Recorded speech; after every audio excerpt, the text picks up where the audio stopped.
Once again, we'll start with a comment from Chris, and then we will open it up for questions for the student athletes and then questions for Chris. Tough game. You got to give credit to Vanderbilt. I thought Kumar Rocker was really good to start, and Tyler Brown was really good to finish. And, we didn't manage the fifth. The fifth is what gets us a little bit. But you got to credit their players and Steven Scott. He hit a couple balls that changed the game. Okay, we'll start with Kendall. Roger doing baseball. Jake, you've seen a lot of talented young pitchers throughout your career. What's kind of your assessment of Kumar Rocker for Vandy? He was able to command 2 pitches for strikes. He's got a fastball that's mid-90s and, a 12-6 slider. It works. And he was able to keep us off balance, and he pitched really, really well. He's a freshman. That speaks volumes of his last 2 starts. Future's really bright for him. He's a really talented kid, and he's going to have a great career at Vanderbilt. In the back. This is for Keegan. Robbie Falk with Charlotte Daily News and 24/7 Sports. Entered in a similar spot to Cole the other night. They had the lead, and you had to kind of hold things down.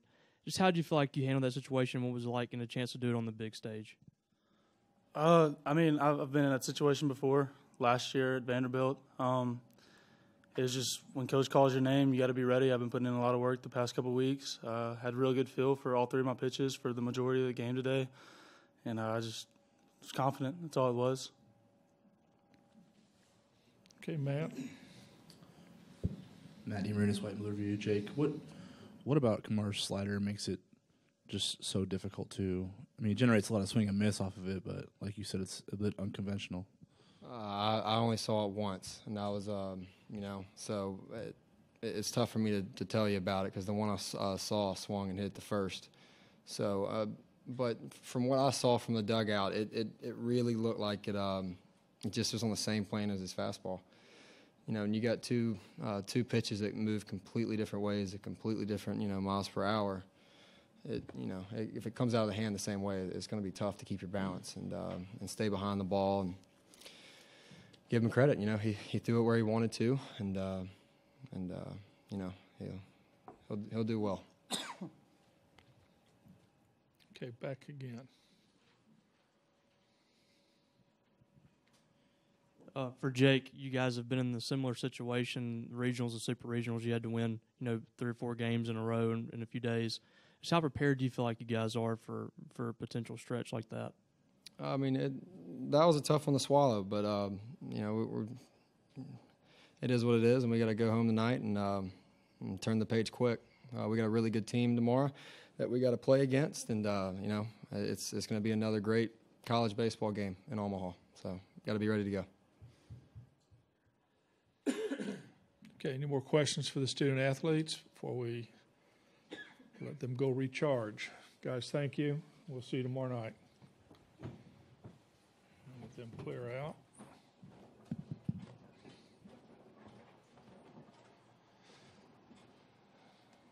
Okay, start here with Kendall again. Kendall Rogers, D1 Baseball. Chris, Steven Scott's had a really big year for those guys. As a coach, what do you kind of see from him on film, and what did you see from him today with those 2 homers? Their whole lineup's had a really good year. So as you look at them, I was looking at it last night, and you got double-digit home runs there late in their lineup with a couple guys. And, I thought we pitched him good at times, and a couple balls, we left some balls over the plate, and for a good hitter, man, he took advantage of it and crushed them. I mean, he didn't miss them, and took advantage of our, the pitches that we threw. David Murray, Gene Space 24/7. Coach, do you expect to see JT Cannon tomorrow? Yeah, JT will be starting tomorrow night. Adam Sparks, the Tennessee, and right back here. All right. Chris, we hear a lot about Kumar's slider and how well it's been working lately.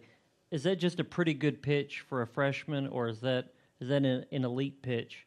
I think it's an elite pitch because what he does, he throws you one for a strike, and then he throws you, that one that's right on the knees and ends up being, and his slider is a little bit more down than it is side. So it's kind of going under a lot of barrels. And then when you throw 95 on top of it, it just, you're having to commit to something pretty early with him, and what makes it tough. I just thought he had just a lot of poise for a freshman. Really good job today. Okay. Chris, Robbie Falk with Starkville Daily News and 24/7. Keegan had a couple of tough outings, and he's been kind of up and down this year. What did you see from him differently today, and maybe the last couple of times he's been out, that's kind of settled things down for him and allowed him to come in and eat up some innings and get some outs? He just commanding the zone. He was just like he told you, he had 3 pitches for strikes, and when he does that, he's always been really good. He just lost the strike zone a little bit at times, and when you have a regional and super regional, you don't have midweek games in the conference tournament, so he's kind of been that guy that we've thrown in the midweeks, and in terms of we threw against each other, and he's been dominating our hitters the last 2 weeks in between the regional and super regional. We had games where we went Lee Belt, Gordon, and that was pretty much it. So he's been sitting over there. I had a good feeling he'd pitch well today. Okay, David. How did you feel Peyton pitched under the circumstances there after his 2 good NCAA tournament showings? I thought he was great. We kind of hurt him a little bit in the first because we don't catch a ball. He pitches out of it. He pitches out of the inning in the third where he doesn't. We get the first and second. And that's what concerned me in the fifth is, there's an old coaching rule. There's, 3 jams. You're not getting out of the third one. And I go out to get him then. But I thought he was pretty good. He pitched with good stuff. It's just a really good lineup. They can put pressure on you with the home run or the runners. But I was proud of Peyton. Logan Lowry, Daily Journal. Chris, in the 5th inning there with the bases loaded, Tanner Allen throws to second. Would you have preferred for him to try to go home and get the double play there? That's a tough one. Yeah, probably in hindsight, but when you're in the moment, Tanner thought he had that double play. He's played great first base for us all year. That ball, we always say that ball can take you either way. I just think it was kind of a squib, so I think that's the piece that got him a little bit. Okay, Matt. I know you probably wanted it under different circumstances, and obviously there's a challenge in facing Louisville tomorrow itself, but have you thought about maybe how neat it is that Omaha is going to set you up with Dan and that team? Yeah, it's we always say if we're going to play each other, we're not scheduling each other, I can tell you that, but if we play each other, we'd want it to be Omaha. We were just hoping we were in different brackets than in the last games. So obviously one of us will go home, but one of us will get to keep playing. But the reality is it's Mississippi State against Louisville, and Dan nor I get to swing a bat or hopefully him not steal a base or anything like that. It'll come down to the kids. Okay, any more questions? Probably this will be this. Okay, go ahead. Obviously, I'd rather get to Friday today, but as far as the pitching is concerned, do you feel pretty good about what you got left?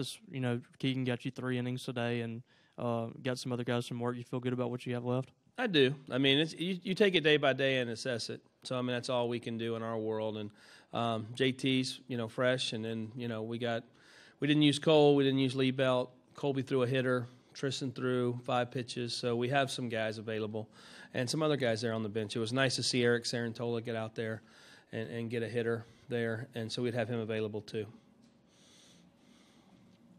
Okay, we're getting up to the last question for Chris, if anybody wants to take it. If not, we'll see you tomorrow night. Thank you.